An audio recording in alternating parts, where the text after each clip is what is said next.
Anchorage, Alaska, December 11th, 1990. At 3 p.m., two bank employees arrived at a local mall to restock an automated teller machine. The security guard took the cash into a small, secluded room behind the machine, while the teller went outside to reprogram the ATM.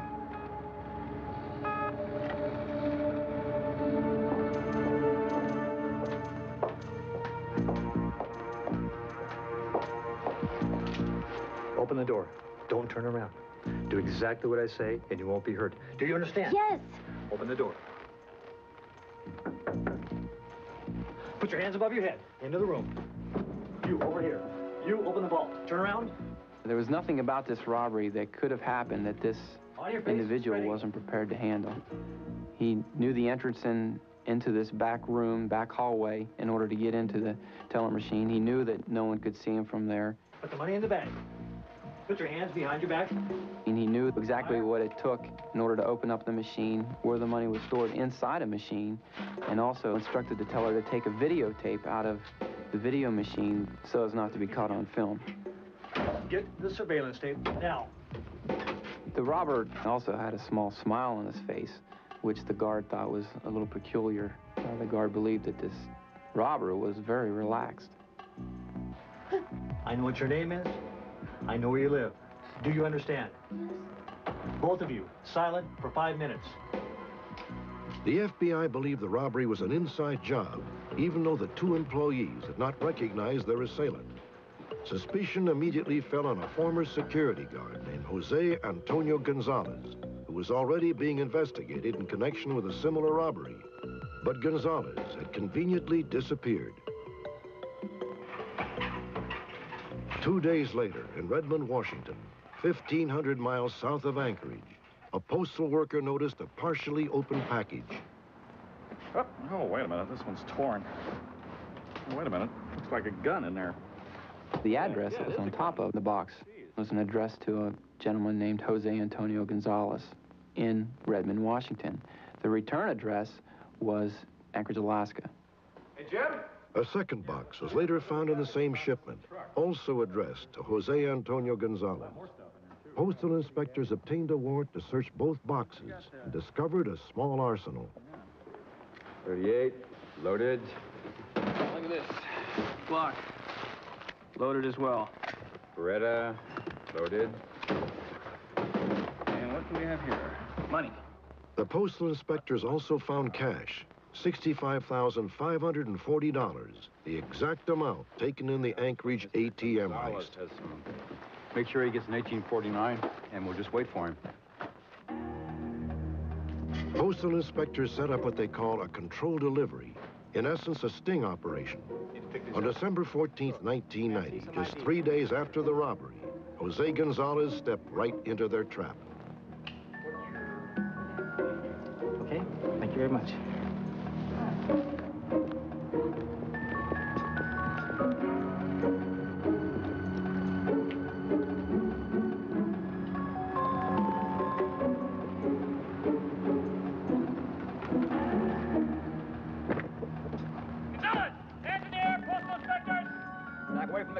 What's going on? Back away from the car. Get down on your knees. Gonzalez was charged with armed bank robbery and 4 counts of illegal transportation of firearms using the U.S. mail. After his arrest, Jose Gonzalez turned out to be a living, breathing, unsolved mystery and a source of considerable frustration for the FBI. Yes, they got their man. The trouble is that they have no idea what his real name is, where he came from, and what, if anything, he is hiding. When we return, several intriguing clues that may help unravel the secret of this man without a past.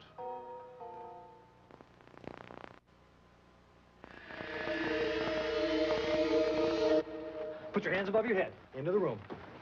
You, over here. In December of 1990, 2 bank employees in Anchorage, Alaska, were held up by a masked gunman who made off with more than $65,000 in cash. Feet together. Engineer, postal inspectors! 3 days later, a man calling himself Jose Antonio Gonzalez was arrested in Washington State and charged with a crime. Arms to your side.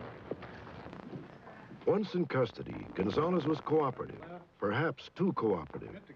Without prompting, he told authorities his life story. Born in Puerto Rico, graduated from Knickerbocker High School in New York City, attended West Virginia University. Gonzalez then rattled off his Social Security number, his date of birth, and other vital statistics. Thank you. Fingerprints over here.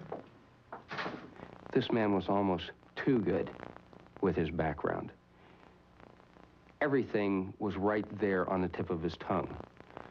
From where he went to high school to where he was brought up. Unfortunately, nothing Gonzalez said was true. There was no Knickerbocker High School, and no one named Jose Antonio Gonzalez had ever attended West Virginia University. His Social Security number did seem legitimate, until the FBI discovered he had two of them. One belonged to a boy who was 11 years old. It was clearly fraudulent. But the other had been issued to a Jose Antonio Gonzalez born in 1952. Maybe later. Where were you born? Puerto Rico. We located a birth certificate in Puerto Rico under the name that he said he is, Jose Antonio Gonzalez. But then 11 days later, after the birth of Jose Antonio Gonzalez, that child died of tetanus, and we have the death certificate. So we know who he is not. We don't know who he is. Okay, when did you come to the United States? Under interrogation, Gonzalez continued to embroider the facts. His already elaborate background became more and more exotic. You ever been in the service? Yes, I have. What branch? French Foreign Legion. French Foreign Legion? Yes. Mr. Gonzalez indicated that he was a former French Foreign Legionnaire, that he'd been in the Legion for approximately 5 years, that he'd seen action in Chad and Beirut. He claimed to be a martial arts expert and an expert with various types of weapons.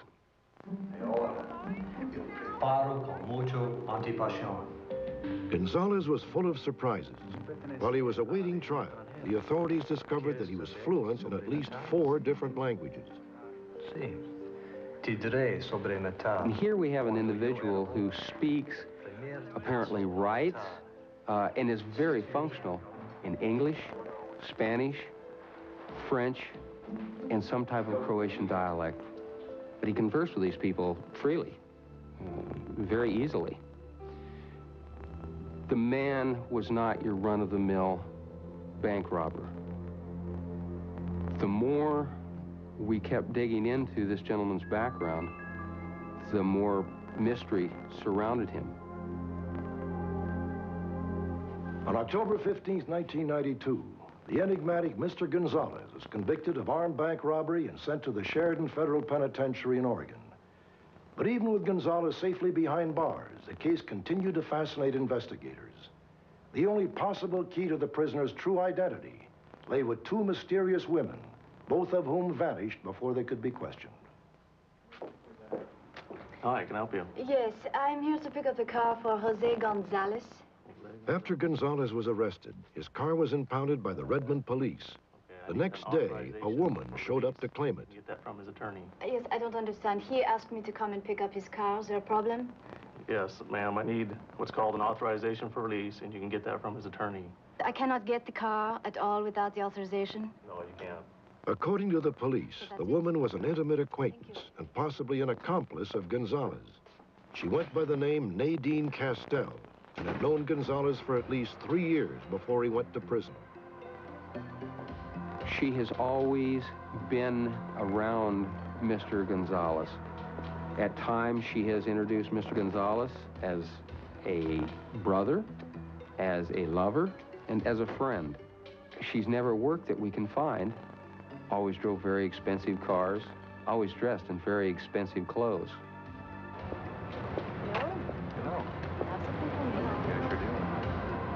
Nadine appears to be the person who arranges for and acquires identification for Mr. Gonzalez.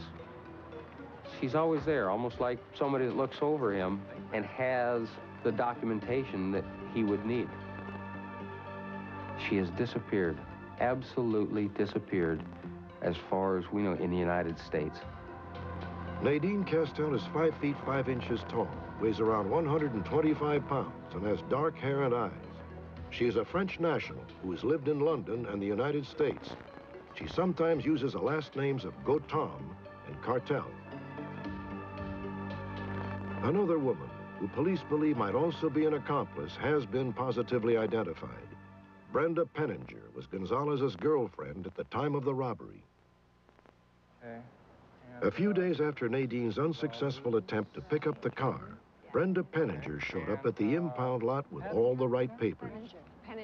The FBI, anticipating her arrival, had asked the impound lot attendant to serve her with a subpoena.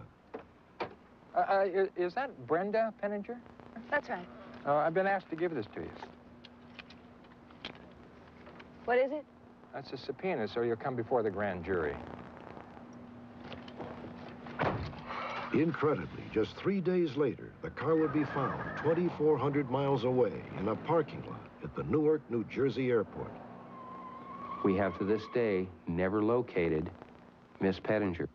We've talked to her mother. We've talked to everyone that we knew that had contact with her.